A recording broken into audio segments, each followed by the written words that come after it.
Hi, Daniela from Battleborn Health. Today we're going to be talking about shoulders and the rotator cuff. People hear about that all the time, but yet they don't necessarily do exercises to promote good movement within the shoulder. The shoulder, when I think about the shoulder, the way that the muscles work in the shoulder is this beautiful ballet, and they have to have a perfect sequence. When you think about the person in the ballet, the man that goes to catch the flying ballerina, if he's just off cue by a millisecond, he might still catch her, but it's not going to be a pretty catch. You're going to see him fumble.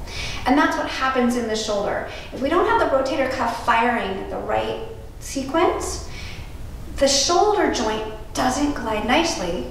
And then as we do exercises like bicep curls or pull-ups or flies, any of those, the head of the humerus is not gliding nicely in the shoulder. So this is a great exercise to do before you do any of those other exercises to get the shoulder moving correctly to be able to do those other big motion exercises. So this is side lying external rotation. Go ahead and lie down on your side for me, Amanda.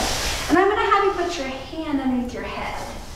So yeah, and I don't want her propped up because I don't want her neck bent. I want her neck to be straight. I'm very, very concerned about where the spine is when we do this exercise.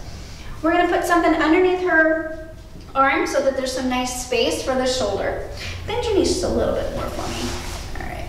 And then I'm going to have her bring her rib cage in. I'm going to have her bring her shoulder blade back and then just roll forward for me a little bit. So everyone wants to roll backwards because it's easier, but I'm going to make her work against gravity. So very important is that that shoulder blade comes back and the elbow stays forward. A lot of people want to bring that elbow back, and that puts the shoulder in a position where it might end up hurting a little bit more. So you're going to drop that shoulder blade down and back. Really think about keeping that shoulder blade stuck on your body.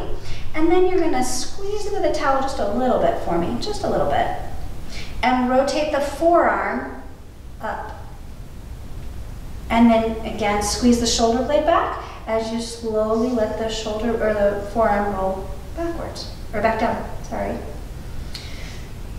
The work should be kind of at the back of your armpit. If you're feeling the work through here, readjust that shoulder blade.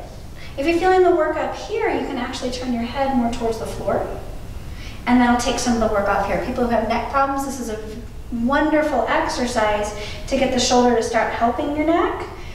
Right over here. There you go. But you gotta put yourself in a position to make that muscle fire. And she's doing a great job. She's just rotating, which is perfect. The elbow's not moving forward or backwards. Stay in the position, and she's rotating to open up that shoulder. There we go. Keeping that shoulder blade back and down. Nice. With this one, you want to work on perfect form. It's not about the numbers. Start with perfect form.